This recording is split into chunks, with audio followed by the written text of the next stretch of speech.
The Toronto Maple Leafs have just finessed the NHL once again as they have made a sneaky good signing. We're going to break down exactly who this is and discuss what it means going forward. We also have some big updates ahead of tonight's game as the Leafs continue to push up in the Atlantic Division and currently hold the number one spot. So a bunch to go over today, but before we get into it, if you're a part of the percentage who aren't subscribed to the channel, it's the place to be for daily Leafs content. We will be live following tonight's game, so make sure to stay tuned for that. And also, thank you guys for bearing with the setup. I am back home now in my usual setup, so thank you guys for bearing with that while I was traveling. There's a lot to go over today.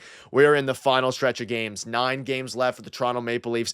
The Florida Panthers are actively playing right now. We'll have an update on that later in the video. This is the time to really lock in. But taking a bit of a step back here, the Leafs have made a very good signing. We saw Elliot Friedman last night. He talked about the goalie interference, which could be a whole video in itself. But regardless of that, Toronto was interested in Arizona State, so NCAA prospect Ryan Kerwin, who just signed with the AHL Marlies. So the Leafs made this signing, and this is a very interesting one because we know that they got Luke Hames, who was probably the best, most highly touted prospect as it pertains to college.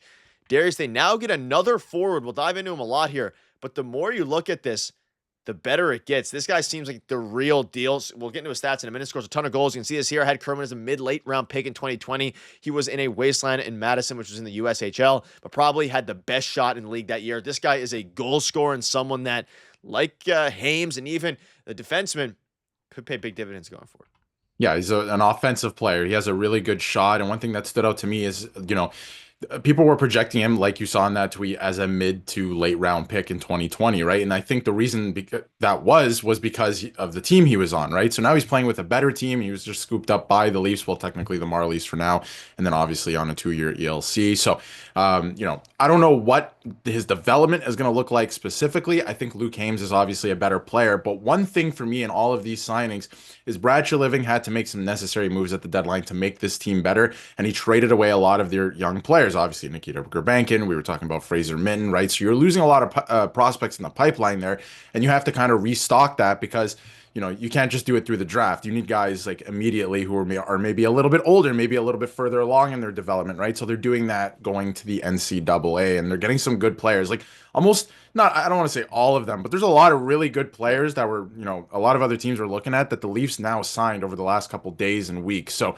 it's looking really good for the Leafs. And listen, they're getting creative, right? They had to make those necessary trades. I think you're a lot better with Scott Laughton, with Brandon Carlo, right, on the main roster right now. And at the same time, the retooling with the Marlies and their depth, right? So I do really like these moves, and I think that's the one thing I'm really looking forward to. It's a great positive that Brad Treliving's finding a way to bring in more assets with this avenue instead of the draft or waiting for those guys to develop over the next couple of years. So I'm excited to see what they look like with the Marlies, and a couple of them are ready to play already with the Marlies for the rest of this year. Yeah, Scott Laughton looked a lot better. Brandon Carlo has been one of the better defensemen as of late as well. And if you're interested, he has signed a 2-year ELC, so very similar to Luke Hames and things like that. Kerwin had 26 goals for the Sun Devils in his senior season after spending 3 years at Penn State. Now, if you're unfamiliar with the player, we can give you a little bit of backstory. As we know, you mentioned some of it there. He had 26 goals in 37 games. Another Leafs addition through the college route, which is something that's big. And you mentioned with the prospect system,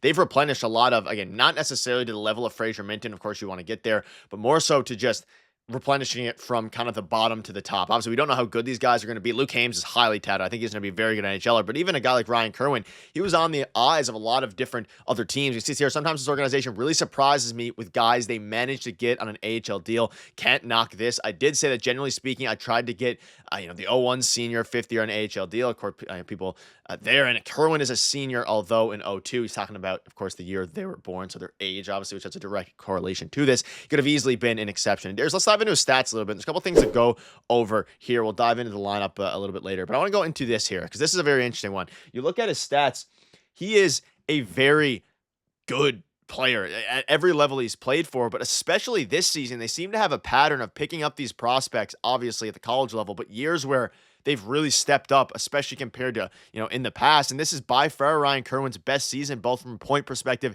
and a goal scoring perspective. And it's because he's 23 years old. These are players that are not necessarily going to be super far away from the NHL level. And you love to see it. And I'm happy that they got this guy, but he is, these guys aren't super young, especially not Ryan Kerwin.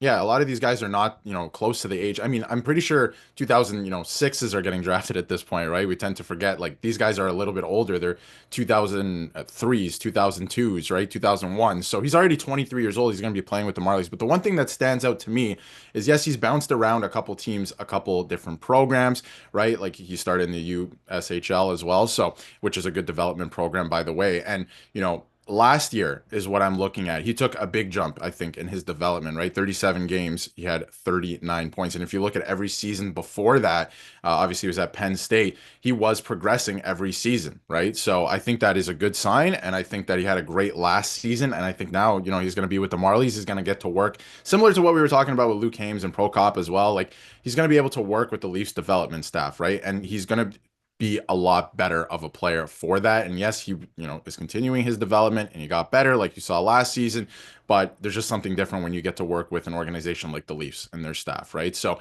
I'm excited to see what he can do with the Marlies the rest of the way, just like everyone else who just signed with the Marlies, just kind of see, what they could do at the pro level right now. And I'm excited to see the jump that they take during the summer into next season as well. Yeah, you now have Luke Hames, John Prokop, of course, the defenseman, Prokop, however you pronounce it. And now, of course, Kerwin and all these guys are going to get into AHL games. So it's going to be something to keep an eye on, especially as next season starts to, they're going to be fighting for a spot, not necessarily going to earn a spot. Maybe Luke Hames could fight for, like Easton Cowan has been doing over the past couple of years. Fraser Minton did last year, making the team out of, preseason out of camp there. So it is going to be interesting. And let us know down below what your thoughts are on this signing. A bit of a finesse again, and it continues to shock us how we're able to get the Leafs, that is, all these different players on AHL deals that have no risk. So that's good. But let's shift the focus into tonight's game a little bit here. The Leafs can clinch a playoff berth tonight if they defeat the Ducks in any fashion and the Canadiens lose to the Panthers. Now, I'll be very clear.